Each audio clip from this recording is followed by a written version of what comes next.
Hey, hey, it's me, Miss Miller, and I am back for another read aloud, this time for Women's History Month, and this book is She Made a Monster. How Mary Shelley created Frankenstein. So this book is about, you guessed it, Mary Shelley, who created Frankenstein. And if you did not know already, Frankenstein was created by a woman over 200 years ago when absolutely nobody expected a woman to write a book, let alone a book that, right, we're still talking about 200 years later. So this story is all about how Mary Shelley, she was only 20 years old when she wrote that story, and this is the story of how that all came to be. It was a dark and stormy night, and one of Mary's friends, Lord Byron, who was a famous poet at the time, came up with an idea and challenged everybody that was in the house together to write a ghost story, write some kind of spooky story, and they would see who was going to do the best job. But they definitely didn't expect for it to be a 20-year-old girl to write the best spooky story. So just know this book, it's a little creepy because, you know, the real story of Frankenstein is actually like kind of a scary story. So here's the back of the book, kind of give you a little bit of a spoiler for you to be able to decide if this is a book that you want to listen to or not. It is some of the illustrations in this book are a little spooky. So if you're into that kind of thing, let's take it away. If not, maybe go and read a different book. So if you are interested to find out how Mary Shelley wrote Frankenstein, then stay tuned. Here we go. She Made a Monster: How Mary Shelley Created Frankenstein by Lynn Fulton, illustrated by Felicia Sala.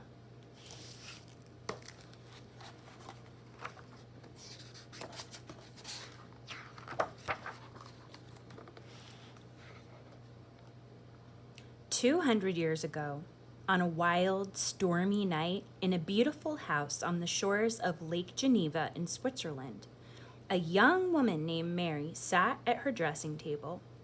She and her friends were staying in a house for the season, and that means that they're staying there for that part of the year. It might be a couple months. She and her friends were staying in the house for the season, visiting Lord Byron, the famous English poet. Mary could hear the others still talking downstairs while she brushed her hair by candlelight, thinking of stories. Stories she'd read, stories she'd heard, stories she wanted to tell. For Mary wanted to become a writer.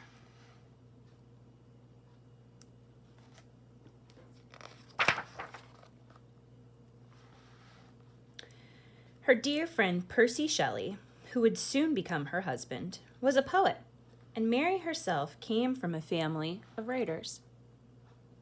All around her, she felt the power of words. She hoped that someday she too would write something important, something that would hit the world like a bolt of lightning, splitting the night sky. But for now, she only wanted to write a ghost story.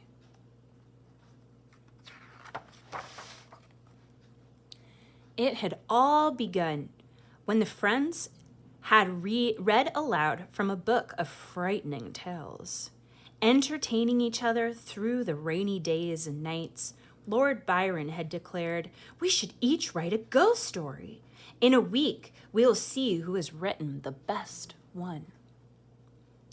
The week would be up tomorrow. The men had already finished their stories, tales of bloodthirsty vampires and vengeful ghosts. Of course, Byron is sure the best one will be his, Mary thought now. He is an excellent poet after all, but so arrogant. And arrogant means when you think like you're better than everybody else. Of course, Byron is sure to have the best one will be his, Mary thought now. He is an excellent poet after all, but so arrogant.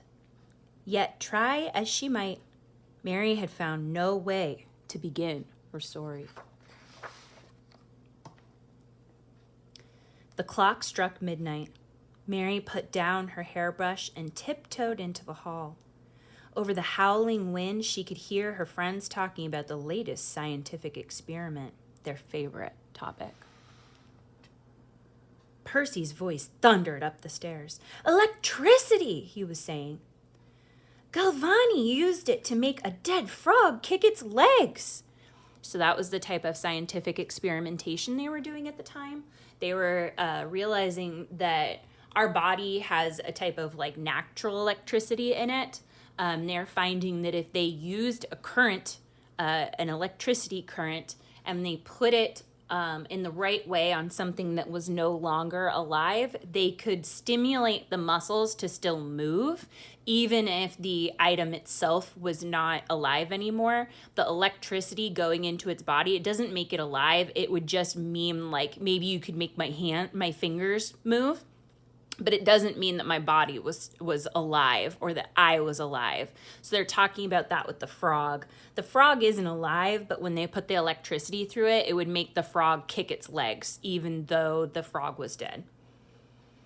"Electricity," he was saying. "Galvani used it to make a dead frog kick its legs." Dashing back to her room, Mary felt a shiver creep up over her.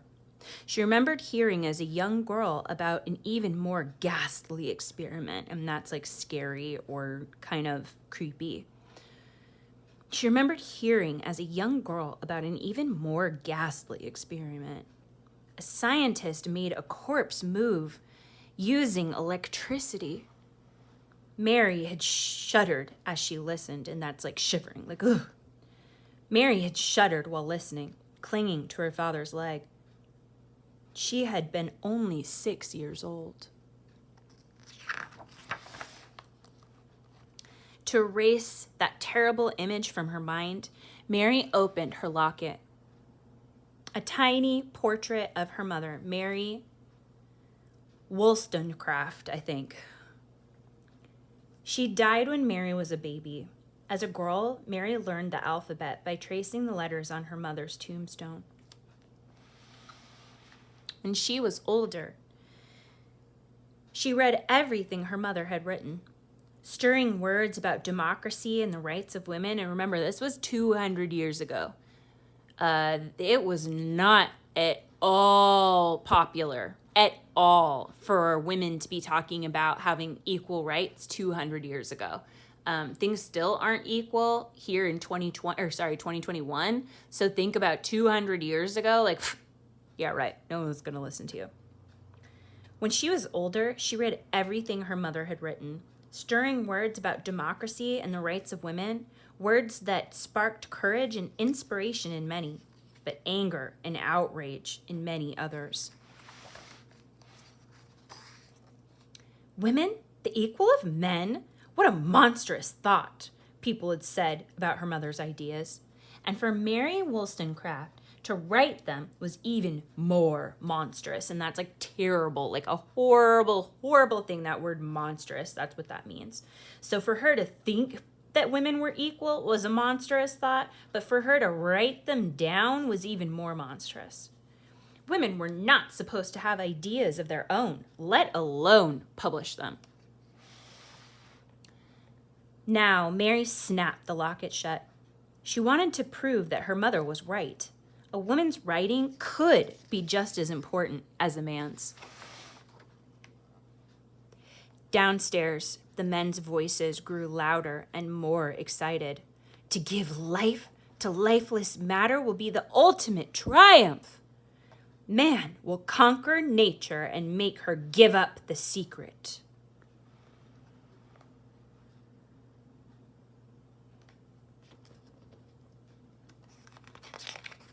I like how the art in this book really helps give it that kind of dark, gloomy, a little bit creepy feel. Mary shook her head as she listened. Nature might have very good reasons for keeping her secrets, she thought. Besides, what would happen to that lifeless matter once someone had given it life? The men did not seem to care. They only asked if something could be done, never if it should be done.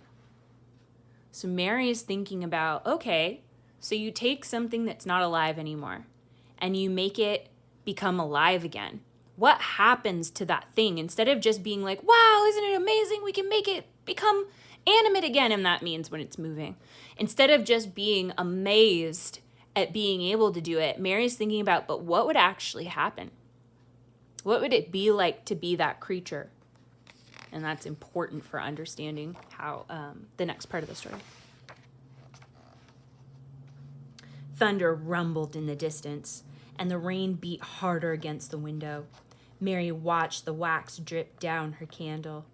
Now she could hear the others saying goodnight and stepping softly up the stairs.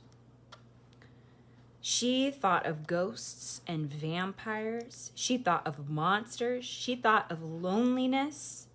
The night was passing, and she still didn't have a story.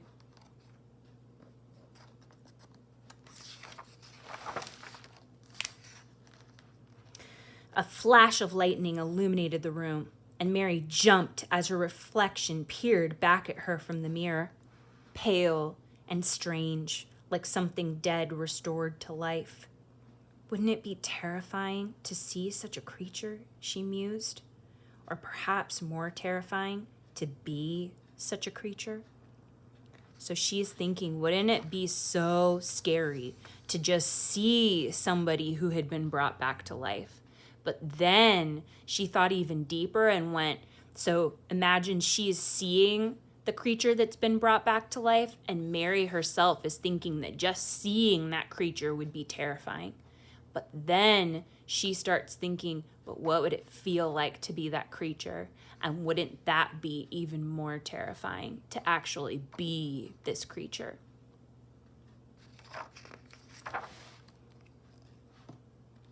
Mary got into bed and stared up into the darkness. The house by the lake was still. The wind shrieked over the eaves, and those are they're kind of like little storage places that it's like where the roof comes down, and sometimes wind will make noises through that area. The wind shrieked over the eaves, but only Mary was awake to hear it. She let the booming thunder fill her head. She closed her eyes in the bursts of lightning, but she did not sleep. Instead, as if in a dream, she saw a huge form laying on a table. It was a man, yet not a man. It had a hideous, scarred face.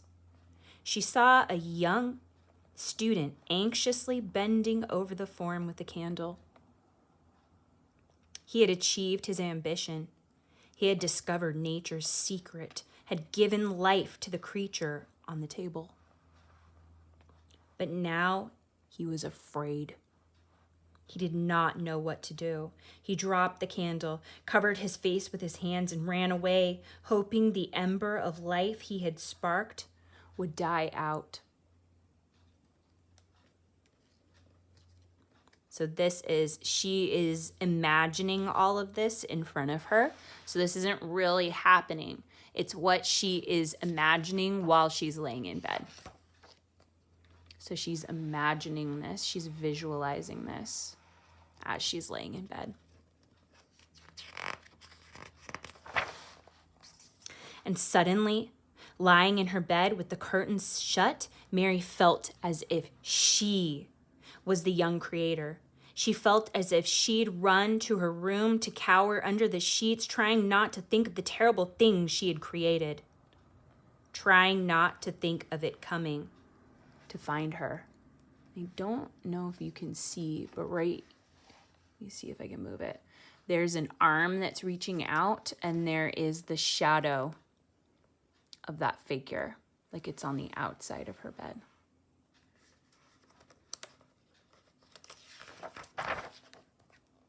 She trembled as she imagined a hand, huge, gray, and twisted, appearing through the bed curtains. She saw the curtains part. The creature stared down at her with bulging yellow eyes. What did it want from her?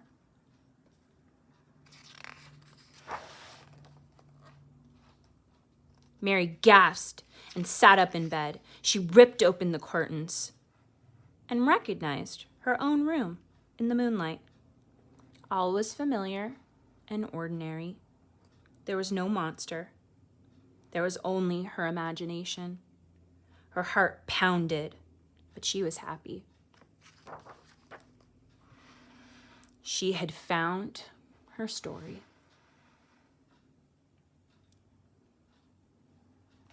That is the end of this story. Now I'll read you the author's note. The author's note always has a lot more, especially in nonfiction narrative books, the author's note always has extra information that just couldn't find its way into the story. Mary Shelley was 20 years old when Frankenstein, or the modern Prometheus, and that's what it must have been called to begin with, was published in 1818. At first, only 500 copies were printed, but soon all of England was talking about the dreadful tale of a man who built a monster from dead bodies. And to think it was written by a young woman. Ladies were scandalized, and that means like, oh my gosh, I can't believe that. That's what scandalized means. Ladies were scandalized, and gentlemen were scornful, and that means that they didn't agree, they didn't like it. They thought that it was wrong for a woman to have written a book. Ladies were scandalized, and gentlemen were scornful, but everyone was reading it. As early as 1823, the novel was adapted for the stage. Lo and behold, I found myself famous, Mary wrote after seeing a performance. The first film of Frankenstein was produced in 1910, which was actually a very long time later. It was almost 100 years later. But that is also about when film came to be versus when she wrote that book. And since then, the first film of Frankenstein was produced in 1910, and since then, dozens more films, stage, radio, and TV adaptations of the book have been made. Like, I was thinking about how Frankenstein is a character in Hotel Transylvania, and that has nothing to do with the story that Mary Shelley wrote, because we know that character of Frankenstein so well. Frankenstein's in tons and tons and tons of different things, even if it's not about the roots of how Mary Shelley wrote about that character.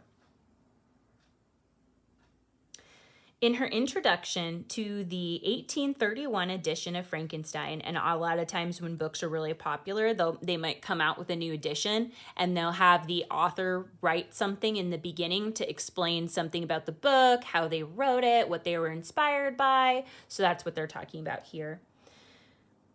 In her introduction in the 1831 edition of Frankenstein, Mary tells how the chilling tale of Victor Frankenstein and his monster was born. Oh, that's true too, is that we always call this creature Frankenstein, and this isn't actually Frankenstein. This is Frankenstein's monster. Frankenstein was the creator that she imagines here. This is Victor Frankenstein. And this is Frankenstein's monster. But a lot of times we just call the monster Frankenstein. But technically, this is Frankenstein, and this is Frankenstein's monster.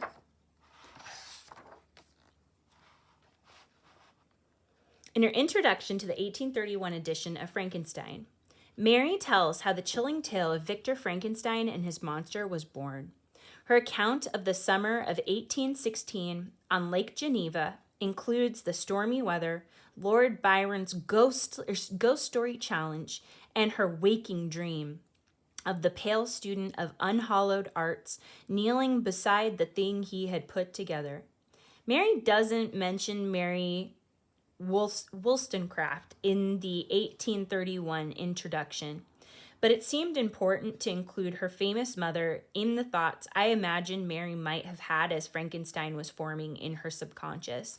So what they're saying is this part right here. Mary did not say herself that this happened, but our author thought that knowing that her mother was a very early feminist writer, writing all of this material talking about how men and women should be equal, was probably in her head as she was thinking about writing this story and wanting to prove that her mother was right. So Mary Shelley never said that that was true, but our author of this book imagined that that probably was happening in Mary Shelley's head as she was writing the book, which I can completely understand why the author thought that. That's probably true.